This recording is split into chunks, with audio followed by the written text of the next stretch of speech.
अस्सलाम वालेकुम, hope so आप सब खैरियत से होंगे। आज ह्यूमन साइकोलॉजी में हम डिस्कस करेंगे बिहेवियर को, normal behaviour, abnormal behaviour, criteria to diagnose and mental disorders. तो सबसे पहले हम देखते हैं what is behaviour. Behaviour is the manner in which a persons behave whether they can conform to the standards और not. Behaviour basically वो चीज़ होती है जो हम किसी को रिएक्ट करके दिखाते हैं। जिस चीज़ के बारे में हम किसी चीज़ के बारे में रिएक्ट करते हैं जब तो वो हमारा बिहेवियर बन जाता है। अब देखते हैं इसकी टाइप्स ऑफ बिहेवियर में आ जाता है normal behaviour and abnormal behaviour.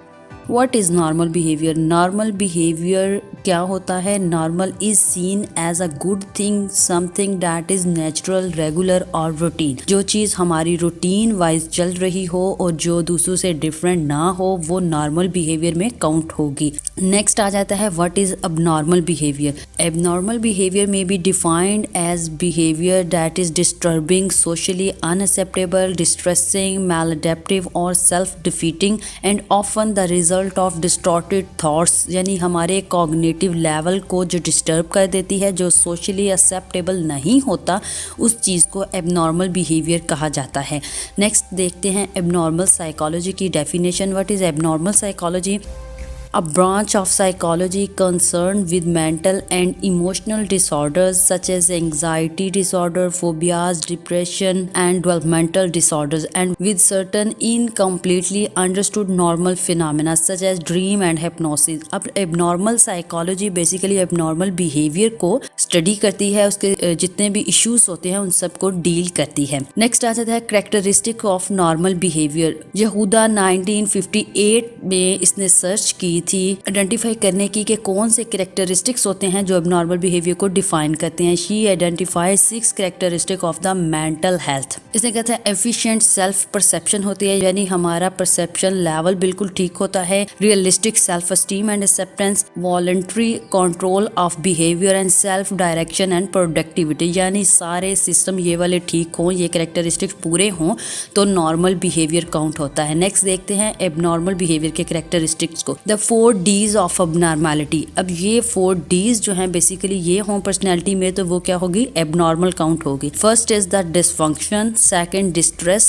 Third is deviance and fourth is dangerousness. तो यहाँ पे 4 Ds को फर्दर डिफाइन किया गया है। डेवियंस में क्या आ जाएगा? Different, extreme, unusual, perhaps with even bizarre. Next आ जाता है डिस्ट्रेस। इसमें अनप्लेजेंट और अपसेटिंग होती है टू द पर्सन, यानी कि डिस्ट्रेस में हर वक्त रहते हैं। डिसफंक्शन आ जाएगा third one, interfering with the person's ability to conduct daily activities in the constructive ways. अच्छा, ये पर्सन की जो डेली एक्टिविटीज में होती है उसमें डिस्टर्बेंस पैदा करते हैं, इंटरफेरेंस करते हैं। नेक्स्ट आ जाता है danger, posing risk of harm. ये 4 Ds की डिस्क्रिप्शंस होगी। नेक्स्ट हम देखते हैं व्हाट कॉजेज एबनॉर्मल बिहेवियर। अब एबनॉर्मल बिहेवियर की क्या काजेज हो सकती है? इसमें बायोलॉजिकल काजेज हो सकती हैं, यानी जिसमें हमारा सारा बायोलॉजिकल सिस्टम आ जाएगा, जेनेटिक्स आ जाएंगी। नेक्स्ट साइकोलॉजिकल डिसऑर्डर में एक कॉज आ जाएगी साइकोलॉजिकल इन्फ्लुएंसेस की, यानी रिस्पॉन्स क्या होता है स्ट्रेस का। इसके अलावा नेगेटिव अगर साइड देखी जाए तो नेगेटिविटी ज्यादा आ जाती है, नेगेटिव थॉट्स बन जाते हैं जो कि आगे जाके फर्दर एबनॉर्मैलिटी क्रिएट करते हैं। नेक्स्ट इसमें सोशल कल्चरल इन्फ्लुएंसेस आ गए हैं, कल्चर की एक्सपेक्टेशंस क्या होती हैं, स्टिग्मा, प्रेजुडाइस, अब्यूज, ये सब जो हैं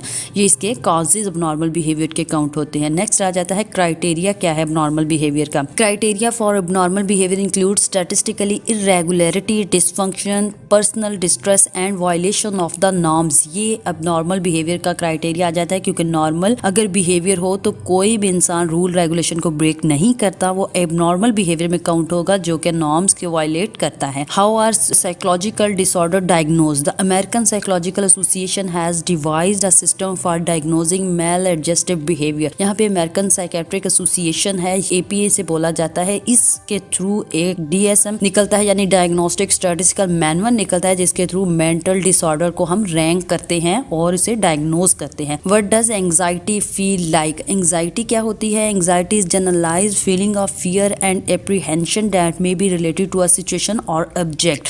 किसी भी चीज के बारे में जब हम कंफ्यूज होते हैं लेकिन वो पीक पे एक वो सिचुएशन चली जाती है तो वो डिसऑर्डर काउंट होता है। Anxiety is often accompanied by increase physiological arousal, increase heart rate, blood pressure and respiration increase में समटाइम्स स्वेटिंग हो रही होती है, हार्ट रेट ज्यादा हो जाता है, ब्लड प्रेशर भी ज्यादा हो जाता है और सांस की भी प्रॉब्लम होती है। नेक्स्ट यहाँ पे स्पेसिफिक फोबियाज बताए गए हैं। What are phobia? Phobic disorders are excessive irrational fear and evidence of specific object और सिचुएशन। फोबियाज बेसिकली एक हाई लेवल का फियर होता है जो कि किसी चीज से भी रिलेटेड हो सकता है। नेक्स्ट है ऑब्सेसिव कंपल्सिव डिसऑर्डर, OCD से बोला जाता है। OCD involve persistent uncontrollable thoughts and irrational beliefs। यहाँ पे क्या होता है कि हमारे माइंड में अनकंट्रोलेबल थॉट्स आते जाते हैं जिन्हें हम नहीं रोक सकते हमारी डेली लाइफ में। नेक्स्ट है कंपल्जन। कंपल्जन क्या है? Repetitive behaviour. ऑब्सेसिव और कंपल्सिव डिसऑर्डर इन दोनों चीजों को मिला के बनता है, यानी हमारे माइंड में नेगेटिव थॉट्स आते हैं, हम उसके अकॉर्डिंग अपने बिहेवियर दिखाते हैं या रिएक्ट करते हैं। यानी कंपल्जन में इसकी एक एग्जांपल यह है कि समटाइम्स हमें लगता है हमारे हाथ गंदे हैं तो हम बार बार